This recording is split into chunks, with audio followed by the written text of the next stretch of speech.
एक छोटे से गांव में जैद नाम का एक प्यारा सा बच्चा रहता था। वो हमेशा खुश रहता, खेलता और सबको मुस्कुराकर मिलता था। लेकिन एक दिन कुछ अजीब हुआ। शाम के वक्त जैद अपने कमरे में अकेला बैठा था। तभी उसके मन में अजीब अजीब विचार आने लगे। किसी की आवाज जैसे कह रही हो, तू अकेला है, कोई नहीं देख रहा, किसी से कुछ मत बोल, सब तुझसे दूर हैं। जैद का दिल भारी होने लगा, उसका मन परेशान हो गया। उसे समझ नहीं आया कि ये क्या हो रहा है।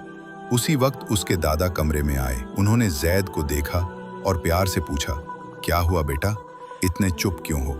मेरे मन में अजीब विचार आ रहे हैं, जैसे कोई कह रहा हो कि मैं अकेला हूँ, कोई मुझसे प्यार नहीं करता। दादाजी मुस्कुराए और बोले, बिल्कुल वही पल होता है जब शैतान हमारी सोच को कमजोर करता है, लेकिन हमें डरना नहीं चाहिए। जब भी ऐसा लगे बस कहो, औज़ु बिल्लाह मिन शैतानिर राजीम, यानी मैं अल्लाह की पनाह चाहता हूँ, शैतान जो कि ठुकराया गया है। उस जैद ने आंखें बंद की, गहरी सांस ली और धीरे से बोला, औज़ु बिल्लाह मिन शैतानिर राजीम। जैसे ही उसने ये कहा, उसके दिल को राहत महसूस हुई, वो हल्का हो गया, अजीब विचार चले गए। इसके बाद जैद ने अपनी मम्मी से बात की, अपने मन की बात बताई और अल्लाह से दुआ भी मांगी। वो पहले से ज्यादा खुश और हल्का महसूस कर रहा था।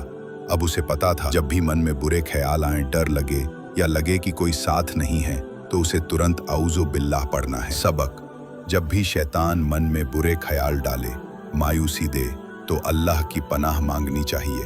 औज़ु बिल्लाह मिन शैतानिर रजीम पढ़ने से शैतान भाग जाता है और दिल को सुकून मिलता है।